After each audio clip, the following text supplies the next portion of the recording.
सद्वन्द्याणं तिहुअनहित मधुर विशदवकानम् अन्तातीत गुणाणं नमो जिनाणं जिदे भवाणं। बोलो पंच परमेश्वरी भगवान की जय। 1008 श्री आदिनाथ भगवान की जय। अंतिम तीर्थेश भगवान महावीर स्वामी की जय। आचार्य भगवान गुरुवर श्री विशुद्ध सागर मुनि महाराज की जय। जय बोलो मुनि श्री सुप्रभ सागर जी महाराज की जय। जय बोली मुनि श्री प्रणत सागर जी महाराज की जय। जय जैन बंधु। समीचीन विकल्पों का सम्यक समाधान, इस कार्यक्रम में मैं आप सभी का स्वागत करता हूं। YouTube चैनल सुप्रभ वाच की प्रस्तुति समीचीन विकल्पों का सम्यक समाधान। यह कार्यक्रम सम्यक समाधान अपने नाम के अनुसार ही सम्यक है। इस कार्यक्रम के माध्यम से देश विदेश जो जुड़े हुए ऑनलाइन से या प्रत्यक्ष जुड़े हुए श्रावक हैं, उनके जो मन में विकल्प उठते हैं, जो समीचीन विकल्प उठते हैं, उस समीचीन विकल्पों का सम्यक समाधान हम मुनि श्री सुप्रभ सागर जी के मुखारविंद से हम प्राप्त कर रहे हैं। और इसी श्रृंखला में आज के कार्यक्रम की अपन शुरुआत करते हुए, आगाज करते हुए, मैं मुनि श्री प्रणत सागर जी महाराज के चरणों में बारंबार निवेदन करता हूं एवं नमोस्तु करता हूं और आज के कार्यक्रम के संचालन की विनंती करता हूं। नमोस्तु महाराज जी, नमोस्तु नमोस्तु। ओम नमः सिद्धेभ्य पंच परमेष्टि भगवान की। परम पूज्य संयम पुरुषोत्तम आचार्य भगवंत गुरुवर विशुद्ध सागर जी मुनि महाराज की। परम पूज्य मुनि श्री सुप्रभ सागर जी महाराज की।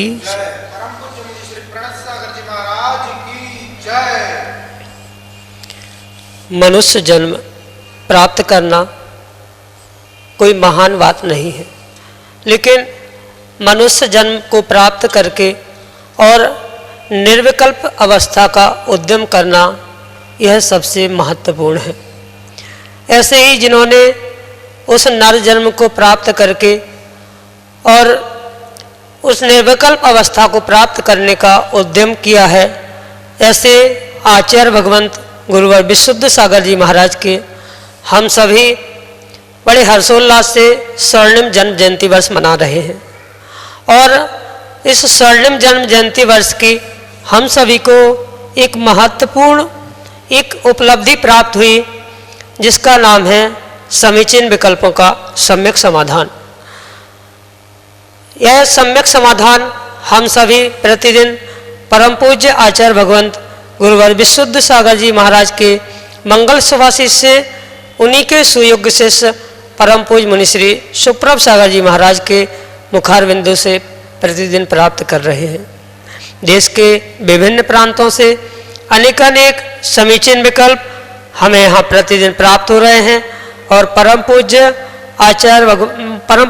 आचार्य भगवंत गुरुवर विशुद्ध सागर जी महाराज के सुयोग्य शिष्य परम पूज्य मुनि श्री सुप्रभ सागर जी महाराज हम सभी को आगमुक्त विधि से उन समीचीन विकल्पों का सम्यक समाधान प्रदान कर रहे हैं।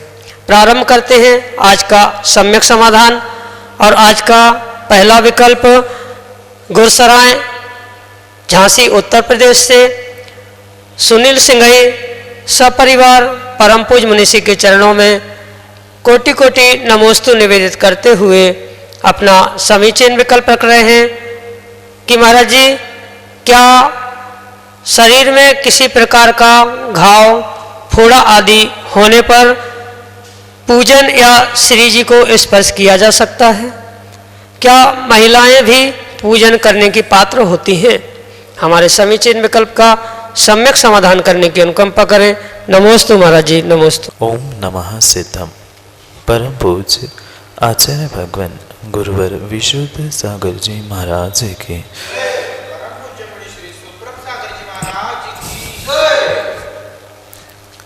शरीर में कोई व्याधि पीड़ा होने पर सामान्य रूप से आगम में भगवान का अभिषेक, मुनियों को आहार आदि देना निषेध या वर्जनीय है। पर यह बात भी हमें समझने योग्य है, जो शरीर में घाव पीड़ा आदि है, वह घाव और पीड़ा आदि कहाँ पर, कैसे और किस प्रकार का है, यह भी समझना बहुत आवश्यक बात है। जैसे शरीर में जो घाव या फोड़ा है, उसमें से खून या पीप आदि स्रवित हो रहा है, बह रहा है, तो नियम से उस व्यक्ति को उस समय पर अष्टद्रव्य से पूजा, जिनवाणी का स्पर्श, देवशास्त्र गुरु का स्पर्श वर्जनीय ही है। क्योंकि चाहे आहार दान के समय पे हो या पूजन अभिषेक के समय पे हो, जितनी जरूरी वस्त्रों की शुद्धि की है, उतनी ही शुद्धि अपने शरीर की भी होना आवश्यक। आहार में तो हम स्वयं कहते ही है मन शुद्धि, वचन शुद्धि, काय शुद्धि और आहार जल शुद्धि है। तो काय की शुद्धि वह संभव नहीं होती जब शरीर में कुछ घाव या फोड़ा हुआ करता है। और रही बात पूजन अभिषेक की, वहाँ पर भी हमें शुद्ध द्रव्य चढ़ाने की ही व्याख्या, शुद्ध वस्त्रों के साथ ही चढ़ाने की व्याख्या की है। और अगर हमारे शरीर में फोड़ा है और उससे खून या पीप बह रहा है, तो हमारी वस्त्र की भी अशुद्धि संभव है और शरीर की तो अशुद्धि है ही है। और साथ में उस दर्द के समय या घाव आदि के समय से होने वाली परेशानी और दर्द को ना सहन करने के कारण भी कभी कभी पूजा अभिषेक में मन नहीं लगता। इसलिए आगम के परिप्रेक्ष्य में अगर शरीर में किसी भी प्रकार का गहरा घाव है, फोड़ा आदि है और उससे खून पीप आदि स्रवित हो रहा है, तो नियम से उसे भगवान की पूजन, अभिषेक और मुनियों को दान आदि देने का निषेध है। और रही बात महिलाओं के पूजन की,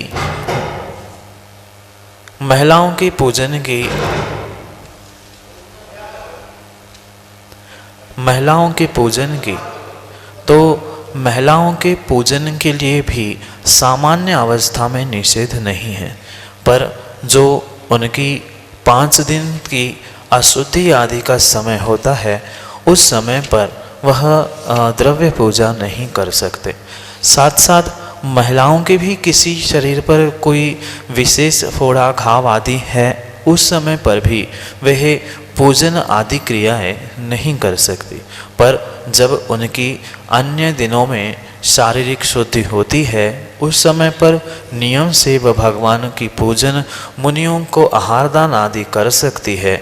यही आगम के परिप्रेक्ष्य में आपके लिए सम्यक समाधान। अगला विकल्प मढ़ौरा उत्तर प्रदेश से श्रीमती जयंती कपासिया परम पूज्य मुनिश्री के चरणों में सपरिवार बारंबार नमोस्तु निवेदित करते हुए अपना समीचीन विकल्प रख रहे हैं कि महाराज जी, अष्टानिक पूजन में आता है कि 500 धनुष ऊंची रत्नों की प्रतिमा ढोलक के आकार के जिन मंदिर हैं, तो मुनिश्री मेरा विकल्प यह है कि यहाँ मनुष्य तो पहुँचते नहीं, तो यह सब प्रतिमाएं किसने विराजित की हैं और 2.5 दीप के चारों ओर यह विराजित हैं कि किसी एक ही दिशा में। हमारे समीचीन विकल्प का सम्यक समाधान करने की अनुकंपा करें। नमोस्तु महाराज जी, नमोस्तु।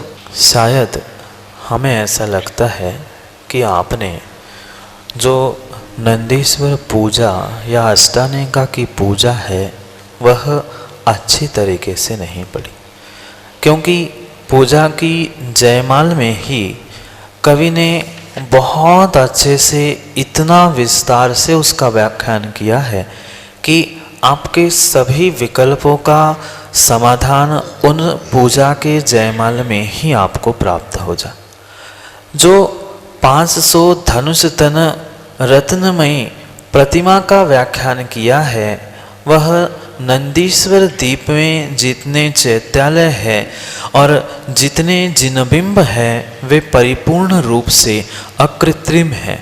उसकी रचना किसी मनुष्य ने, किसी व्यक्ति ने नहीं की, अपितु वे प्रतिमा भी, चैत्यालय भी अकृत्रिम है, यानी किसी भी पुरुष के, व्यक्ति के द्वारा किए गए नहीं हैं।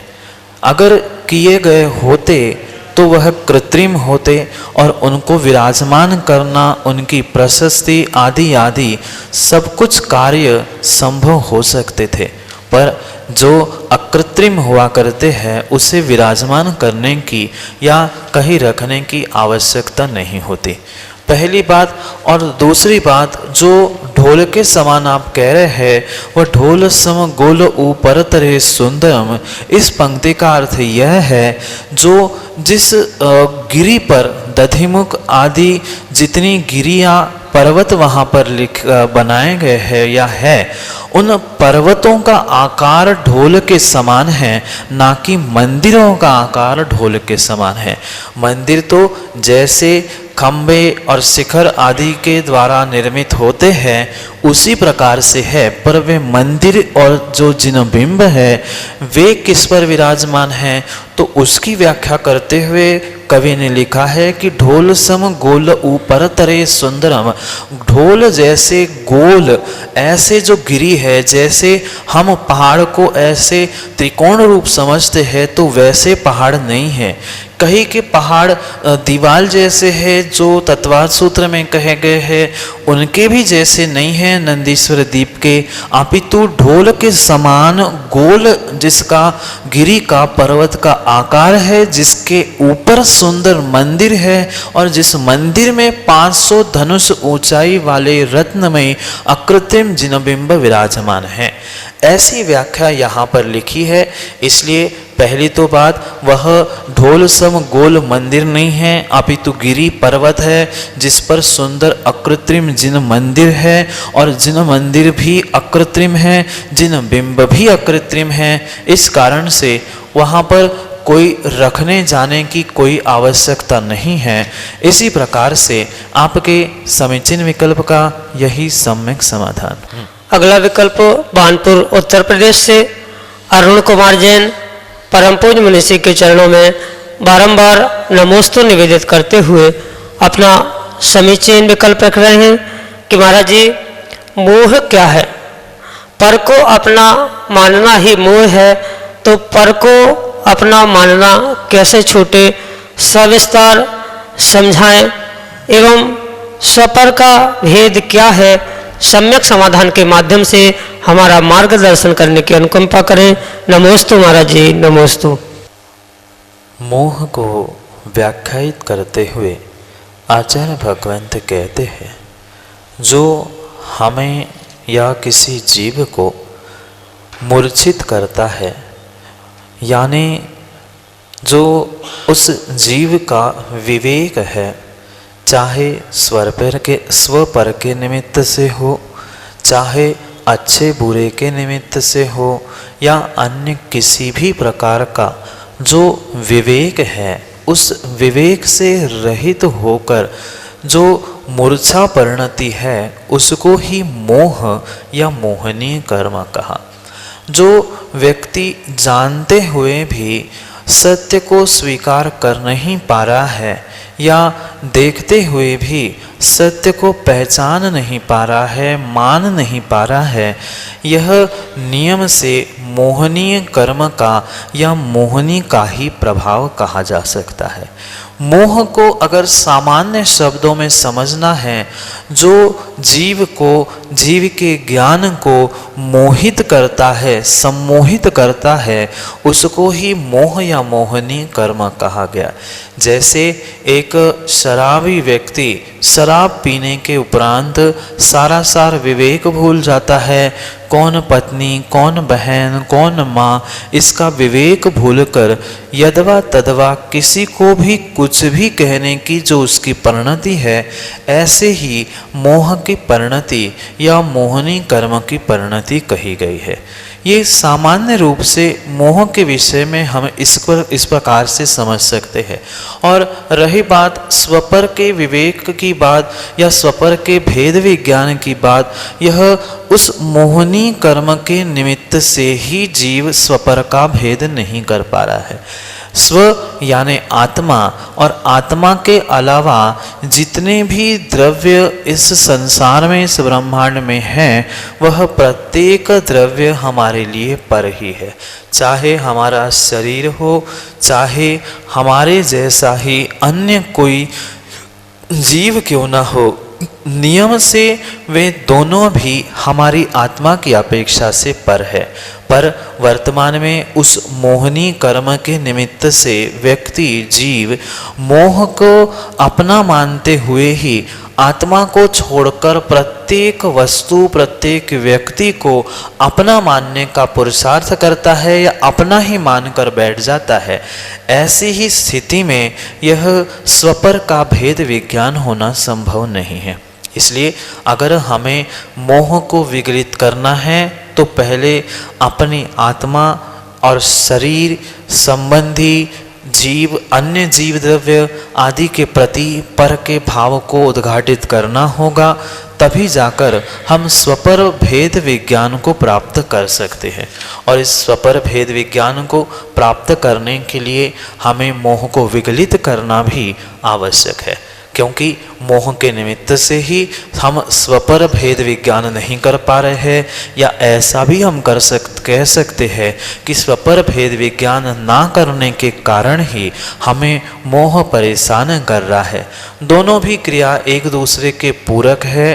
कथनचित स्वपर भेद विज्ञान नहीं करना यही मोह है, और मोह के निमित्त से ही स्वपर भेद विज्ञान नहीं होता, यह भी परम सत्य है। संक्षेप से विस्तार रूप आपके लिए मोह की यही परिभाषा है। अगले विकल्प के लिए मढ़ौरा उत्तर प्रदेश से हमारे सामने हैं श्रीमती सुषमा जैन, जो कि अपना समीचीन विकल्प परम पूज्य मनीश्री के समक्ष रख रहे हैं। गुरुवर के चरणों में कोटि कोटि नमन, नमोस्त गुरुवर, नमोस्त गुरुवर। मेरा विकल्प है, गुरुवर मेरा विकल्प है कि सुख में भटक जाते हैं और दुख में अटक, ऐसा क्यों? नमोस्त गुरुवर, नमोस्त। बैलेंस है तुम्हारा?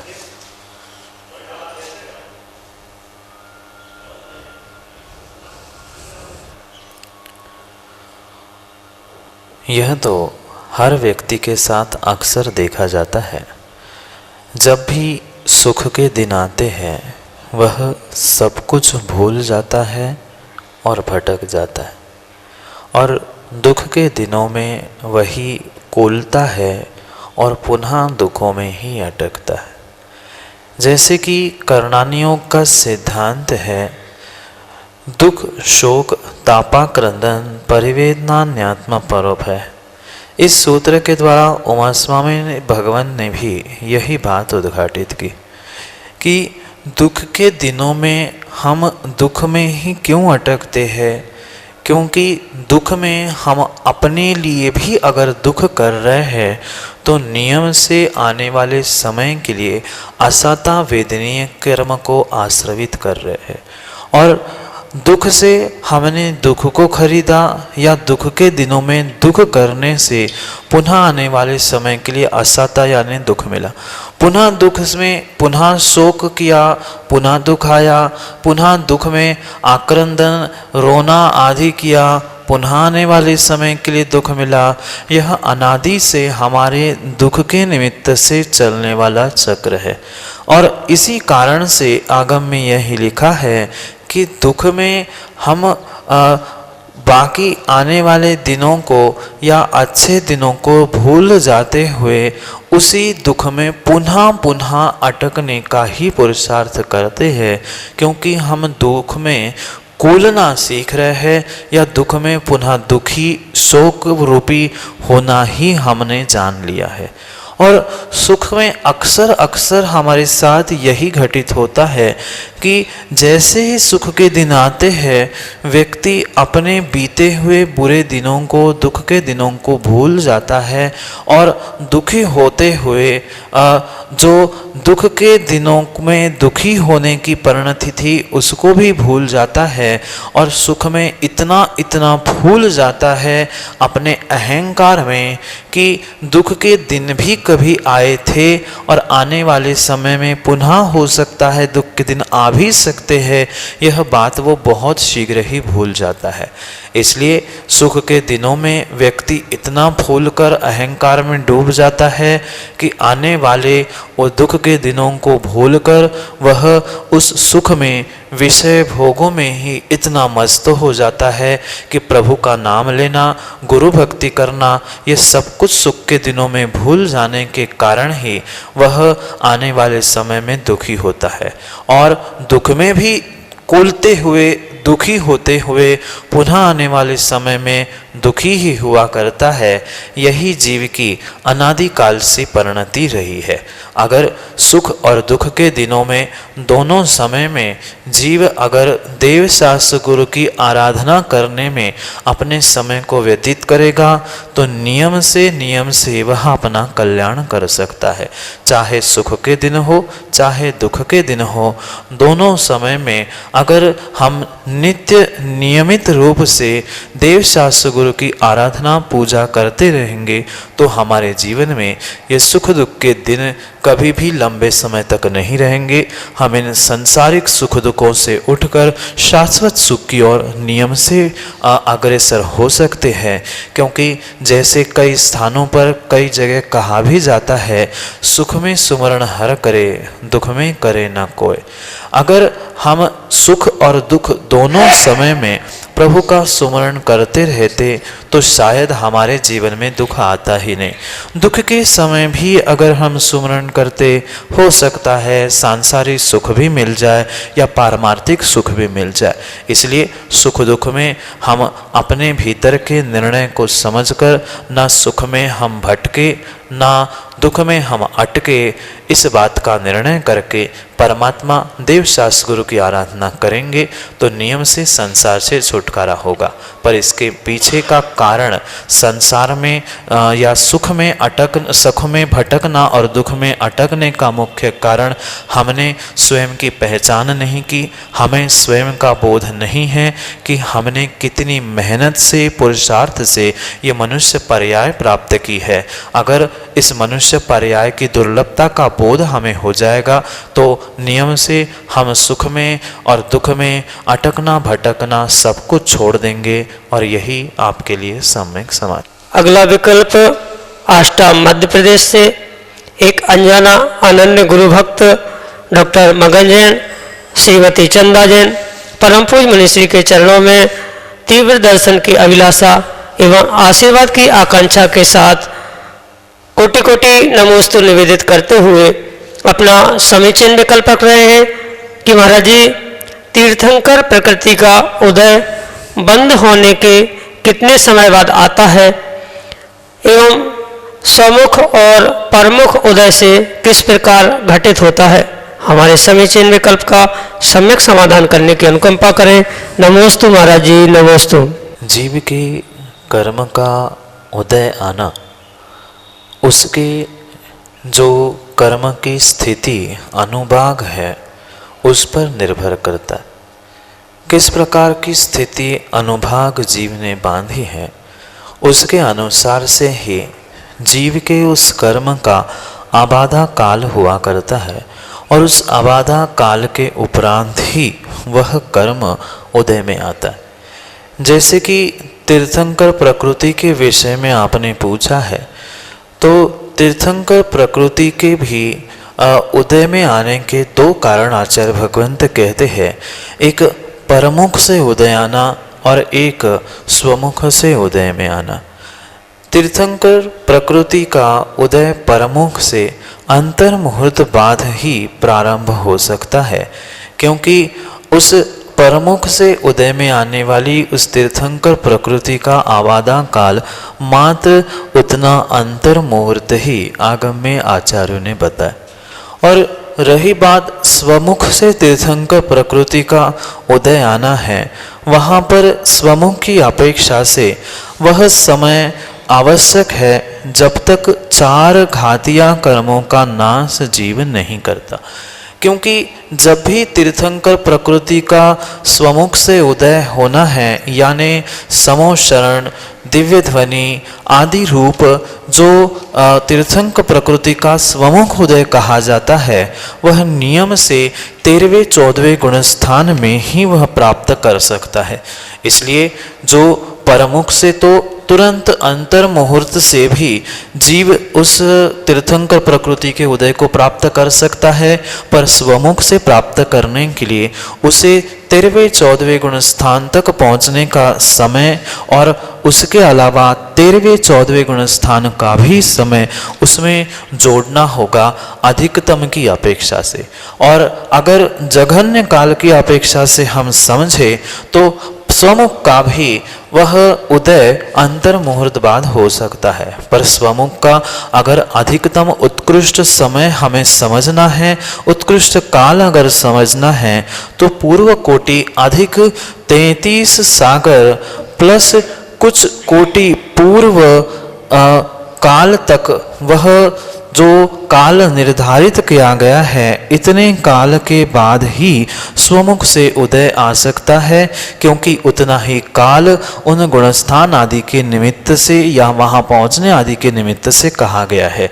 इसलिए सामान्य रूप से परमुख से जो उदय होना है वह तुरंत अंतर मुहूर्त में हो सकता है, क्योंकि तीर्थंकर प्रकृति के अलावा अन्य प्रकृति के निमित्त से उनका उदय हुआ करता है। वह तुरंत अंतर मुहूर्त बाद उनका उतना आबादा काल होने से है, और पर स्वमुख की भी अपेक्षा से वह कभी अंतर मुहूर्त में ही जघन्य रूप से उदय में आ सकता है। अगर उसकी उत्कृष्ट स्थिति समझनी है तो अधिकतम पूर्व कोटि और 33 सागर प्लस कोटि पूर्व कुछ कम, ऐसा उसका अधिकतम स्वमुख के उदय का काल हो सकता है। इस प्रकार से आपके इस विकल्प का समीचीन संकल्प का सम्यक समाधान। जय जिन बंधुओं, समीचीन विकल्पों का सम्यक समाधान यह कार्यक्रम हम अभी देख रहे थे। यह कार्यक्रम प्रतिदिन 5:13 पे सुप्रभ वाच इस YouTube चैनल से प्रसारित होता है। इस कार्यक्रम का प्रसारण आप फेसबुक के माध्यम के द्वारा भी प्राप्त कर सकते हैं। फेसबुक पर सुप्रभ वाच या श्रवण सुप्रभ सागर जी महाराज के नाम से पेज है, उस पेज के माध्यम से इसका प्रसारण होता है। शाम को 7:40 पे प्रतिदिन जिनवानी चैनल पे मुनिश्री का प्रवचन आता है। आप उस प्रवचन का भी लाभ जिनवानी चैनल के माध्यम से ले सकते हैं। अगर आप इस कार्यक्रम से जुड़ना चाहते हो, अगर आप अपने मन का विकल्प शांत करना चाहते हो, अगर आपके मन में विकल्प उठ रहे हैं और उसका समुचित समाधान चाहते हो, सम्यक समाधान चाहते हो, तो आप हमें जो नीचे लिंक पे दिए गए डिस्क्रिप्शन में दिए गए नंबर है, आप उस डिस्क्रिप्शन के नंबर से आप हमें व्हाट्सएप के द्वारा ऑडियो मैसेज या टेक्स्ट मैसेज के माध्यम से आप अपना समीचीन विकल्प भेज सकते हैं। आपकी सुविधा के लिए मैं नंबर दोहराना चाहूँगा 8707548811 8707548811। एक नंबर अन्य और एक नंबर है व्हाट्सएप के माध्यम से 741530644411 741530644411। आप इस माध्यम से हमें ऑडियो मैसेज या वॉइस मैसेज के द्वारा अपना समीचीन विकल्प भेज सकते हो। अगर आप जीमेल के उपभोक्ता हो तो जीमेल के द्वारा अगर आपको कंफर्टेबल लग रहा है तो आप जीमेल के माध्यम से भी आपके समीचीन विकल्प हम तक भेज सकते हो। हमारा जीमेल आईडी है samyak.samadhan@gmail.com। तो इस प्रकार हमने आज देखा कैसे मुनिश्री ने अपने मुखारविंद से जो देश विदेश के श्रावकों के द्वारा या उपस्थित श्रावकों के द्वारा समीचीन विकल्प प्राप्त हुए थे, उसका सम्यक समाधान किया। मैं मुनिश्री के चरणों में बारंबार नमोस्तु करता हूँ और उनसे विनंती करता हूँ कि ऐसा ही प्रदान करते रहे और यही कार्यक्रम उत्तरोत्तर अपनी प्रगति को प्राप्त होते रहे। नमोस्तु नमोस्तु नमोस्तु।